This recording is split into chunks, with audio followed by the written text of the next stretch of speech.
गोटे भाईर कमेंट आसला कि भाई तुमर वॉइस गुड़ाक स्लो होची किंतु स्पीड बढ़ेगा। देख सत कहवा गले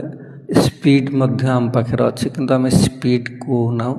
कहीं जोर से आम कहूना आम स्लो साउंड आम सब कथा कहूँ। आम रिल्स बनाऊनु जे आम जोरी कहबू भाषा अभाषा ये सब किंतु आम भी मध्य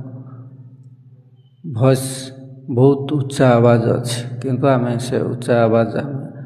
स्लो रे आम सब कहूँ जे कौन जिनस हाल्कार नहीं करी आम कहूँ। देख जी रगे थे जन को सेतिक बेले स्पीडटा जोर आसे मत एमती बहुत पुओ भी खराब मराब मेसेज आसे किंतु मुझे स्लोर भी कहे मु कहबी जिते बड़े स्पीड किंतु सेमाने हुए तो मो कमेंट करेंगे ना मो वीडियो रे कहीं आमे भी सब पर